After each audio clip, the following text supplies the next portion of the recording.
photovoltaïque adapté à une configuration de micro-onduleurs en phase énergie. Souvent, avec ces micro-onduleurs, vous avez une passerelle de communication qu'on appelle Envoy S-Meter.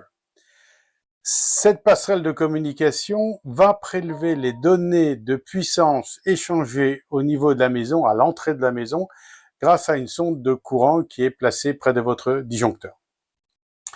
Eh bien, cette passerelle, on peut l'interroger périodiquement pour connaître les informations de puissance échangées avec le monde extérieur, à savoir est-ce que nous rentrons de l'énergie, nous consommons de l'énergie ou nous exportons de l'énergie parce que nous avons une production photovoltaïque trop importante. C'est l'objet ici de ce routeur. Alors, je vous rappelle le principe d'un routeur photovoltaïque.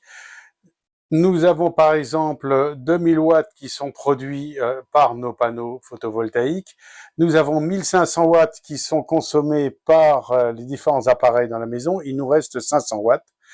Eh bien, ces 500 watts restants, on peut les envoyer vers un chauffe-eau. Mais notre chauffe-eau, normalement, il consomme beaucoup plus.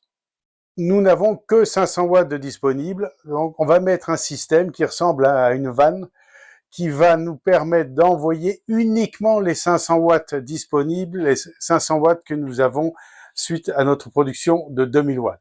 Ainsi, au niveau de la sonde de courant qui va mesurer la puissance à l'entrée de la maison, eh bien, nous avons un bilan qui est nul, à savoir que nous exportons pas d'énergie, ni nous consommons, vu que les 2000 watts produits, nous avons 1500 qui sont utilisés par la maison et 500 watts qui sont envoyés vers le chauffe-eau.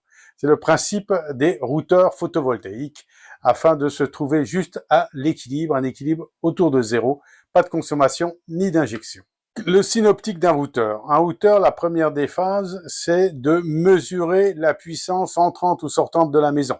C'est là que notre système Envoy S-Meter va fonctionner parfaitement, parce que c'est lui qui fait la mesure, donc elle est disponible, autant en profiter. Cet Envoy que vous avez là, il a une sonde qui est positionnée près du disjoncteur et qui voit passer eh bien, tout le courant entrant ou sortant de la maison. Derrière, nous allons mettre un calculateur. Le calculateur, c'est ici un ESP32. C'est un microcontrôleur extrêmement puissant qui est capable de faire un certain nombre de calculs pour affiner cette mesure de puissance et également qui dispose d'un serveur web qui va nous permettre de l'interroger pour avoir des informations sur ce qui se passe sur la consommation et pour le programmer. Cet ESP32 va également, par Wi-Fi, interroger périodiquement l'Envoy S-Meter pour avoir les données de consommation plusieurs fois par seconde. Ensuite, il faut prendre un certain nombre de décisions, à savoir envoyer l'énergie vers, par exemple, un chauffe-eau ou un chauffage électrique.